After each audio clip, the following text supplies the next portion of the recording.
19h GMT, on ne se lasserait jamais assez de vous remercier pour votre fidélité de tous les jours. Bonsoir mesdames et messieurs, bienvenue dans cette nouvelle session d'information sur Chérifla à télévision. Deux importantes sociétés au capital colossal viennent de se donner la main pour le plus grand bonheur des employés. La Sotelma, Malitel et la Bank of Africa ont donc scellé un partenariat à travers la signature d'une convention qui marque, selon les responsables des deux entreprises, l'excellence des relations entre elles. Cette signature de convention vise donc à améliorer les conditions des travailleurs de la Sotelma Malitel. Plus de détails avec nos reporters Abdul Karim Sako et Abdoulaye Sogodougou. La présente signature de convention entre la Sotelma Malitel et la Bank of Africa est l'aboutissement d'un processus déclenché depuis 2016 et marque ainsi la cristallisation d'une revendication syndicale des travailleurs de la Sotelma Malitel, car grâce à cette signature de convention, le personnel de la Sotelma Malitel bénéficiera des meilleures et avantageuses conditions sur les produits et services de la Bank of Africa. Effectivement, nous venons tout de suite de signer une convention avec la BOA. Dans le cadre de l'amélioration de vie des travailleurs de la Sotelma Malitel. Donc ce processus-là, nous l'avons commencé depuis 2016. C'est une revendication du syndicat. Dieu merci, nous félicitons la direction générale qui a pu concrétiser cette revendication-là. Dans la convention, nous avions deux propositions, c'est-à-dire le prêt de logement et le prêt de véhicule. Donc je vois que la banque a élargi parce qu'ils ont beaucoup de produits, c'est très bien. Ça va nous attirer encore de plus et ça va pousser d'autres collaborateurs de venir s'inscrire à la BOA. Donc moi-même j'ai entendu effectivement beaucoup de services tout à l'heure qui m'ont beaucoup impressionné.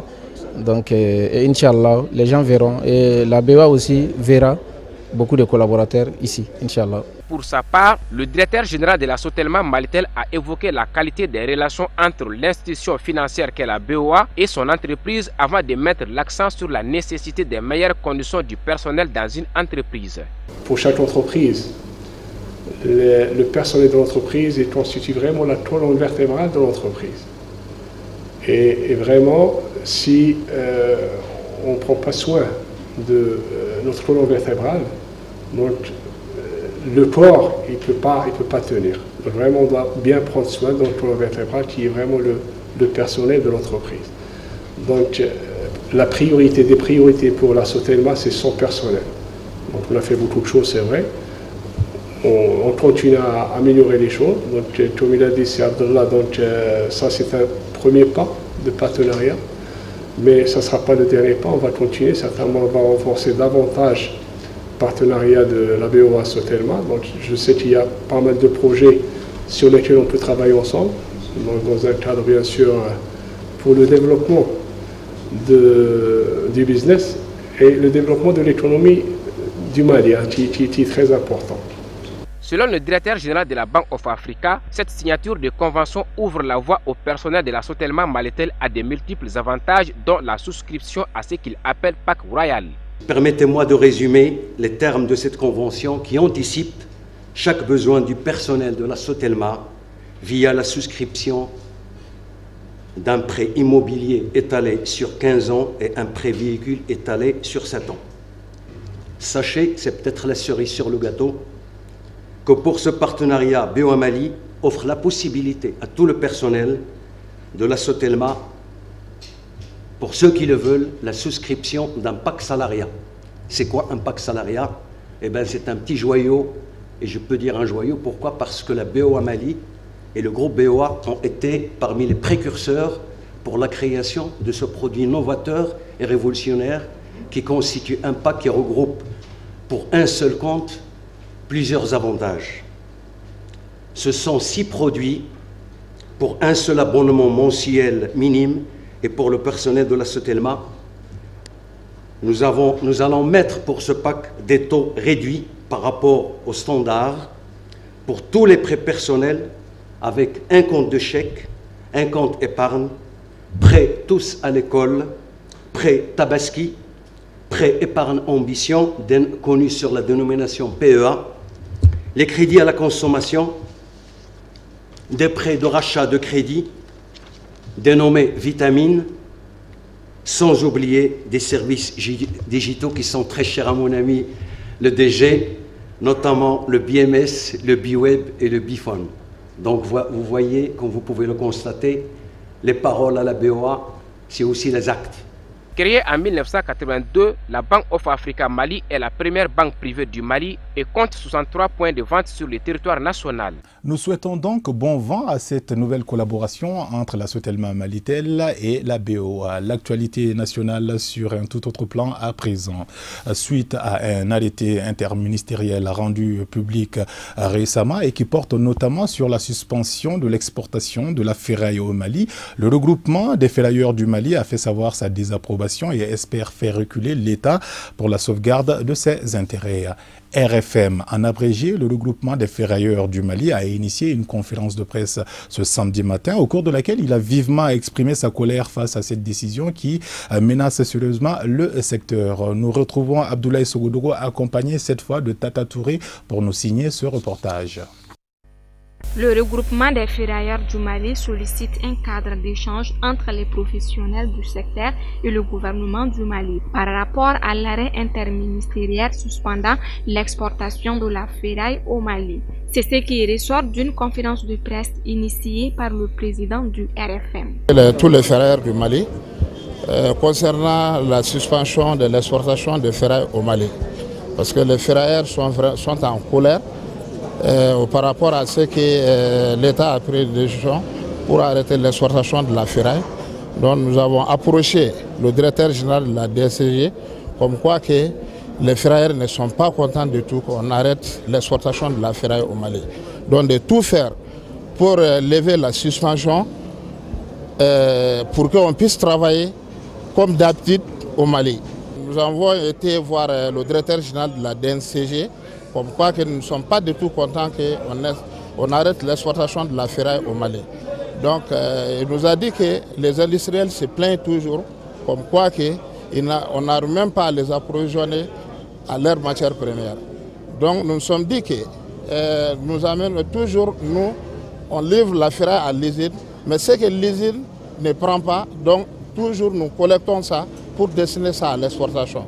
Donc toutes les ferrailles, les industriels ne peuvent pas utiliser toute la ferraille sur place au Mali.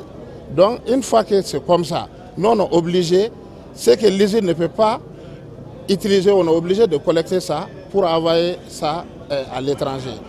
Donc le directeur général nous a répondu qu'il ne peut même pas lever la suspension sur l'exportation de la ferraille. Si on est venu réellement pour ça, il n'y a pas de solution.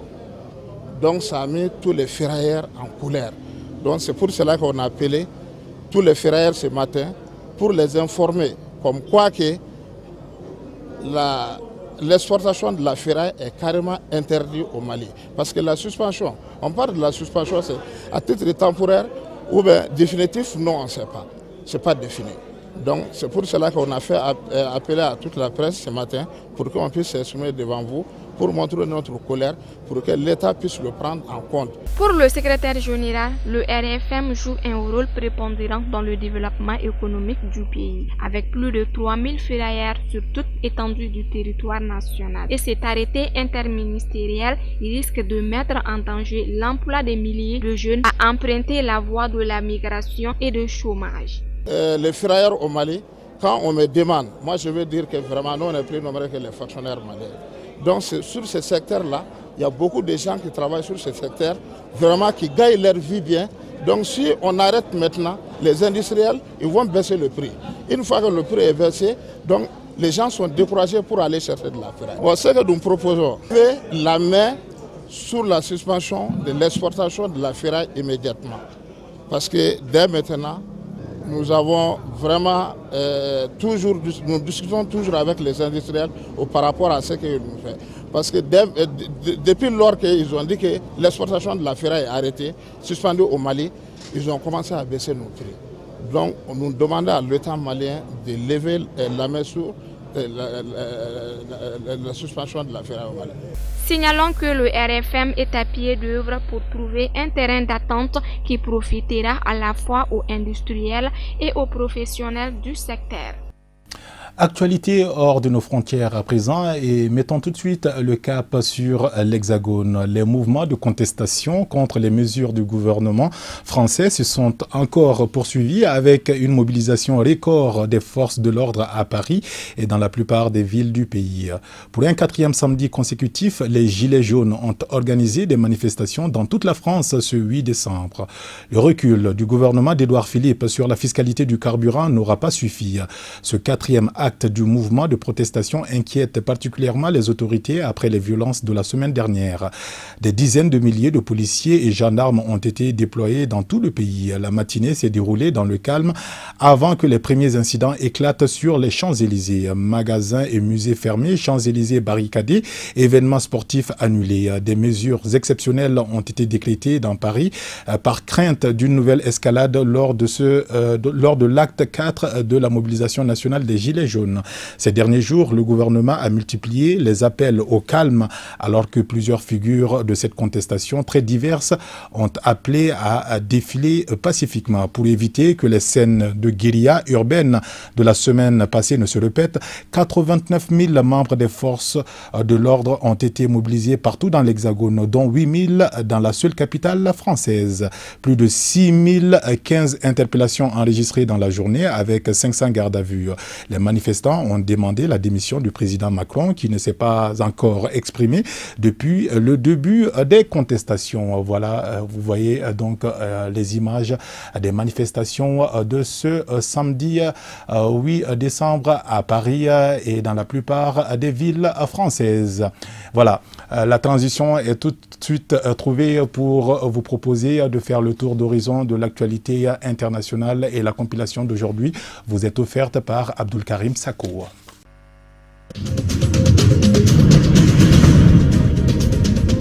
Au Zimbabwe, le président Emmerson Mnangagwa et le chef du principal parti d'opposition Nelson Chamisa ont entamé des pourparlers afin de trouver une solution à la crise économique et politique du pays, alors que l'opposition ne reconnaît toujours pas l'élection en juillet dernier d'Emmerson Mnangagwa à la tête de l'État. Cette prise de contact entre le chef de l'État et de l'opposition intervient également alors que le Zimbabwe tente de convaincre les États-Unis d'Amérique d'abandonner les sanctions économiques contre Harare. Washington a déjà fait savoir que même s'il y a des signes encourageants, les réformes ne sont pas suffisamment importantes, notamment en matière de respect des droits de l'homme.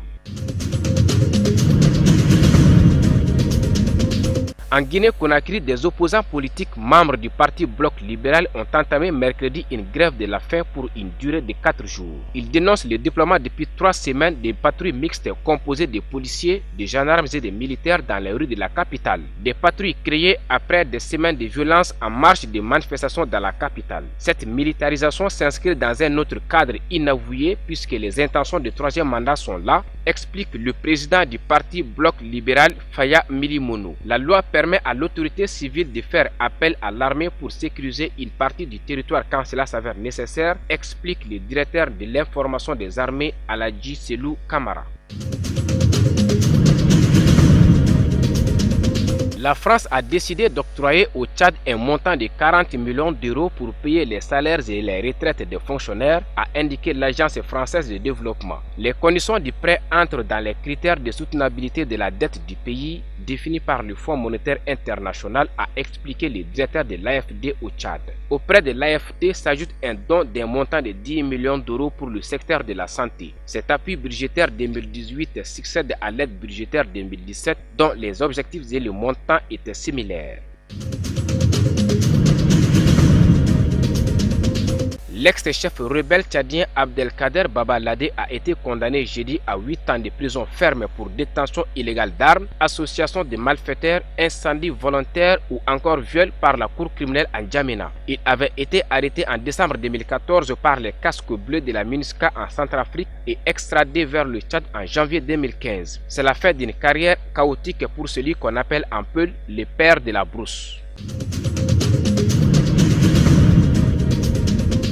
Au Togo, la coalition des 14 partis politiques de l'opposition en dialogue avec le gouvernement ne prend pas part aux prochaines législatives, estimant que les conditions de transparence ne sont pas réunies. Elle devait marcher jeudi, mais le ministre de l'administration territoriale a interdit le cortège. Le gouvernement n'avait pas le droit d'empêcher cette campagne de la coalition, selon Brigitte Kafouyi Adjamangobo Johnson. Nous sommes en campagne, nous sommes dans notre bon droit et nous ne voyons pas vraiment sous quel prétexte on nous refusera le droit d'exécuter notre programme, a-t-elle exprimé. La réplique du gouvernement ne s'est pas fait attendre. Tant que l'objectif c'est d'empêcher les élections, c'est contraire à la loi et en tant que gouvernement, nous ne pouvons pas l'autoriser, a expliqué le ministre de l'administration territoriale togolais. Voilà, juste un mot de sport avant de refermer cette session d'information. Le nouveau détenteur du Ballon d'Or est une nouvelle figure autre que Ronaldo et Messi qui ont tous deux raflé plus de titres pendant de longues années. Le Croate, vainqueur de la Ligue des Champions et finaliste de la Coupe du Monde, a décroché le Ballon d'Or 2018. L'histoire retiendra qu'après 10 années d'un règne sans partage, c'est Luka Modric qui met fin à l'hégémonie des deux monstres sacrés du football mondial au palmarès du Ballon d'Or. Luka Modric remporte haut la main le trophée dévançant son ancien coéquipier Ronaldo, deuxième, Griezmann troisième et Kylian Mbappé quatrième. Je vous propose les réactions du nouveau Ballon d'Or. C'est tout de suite.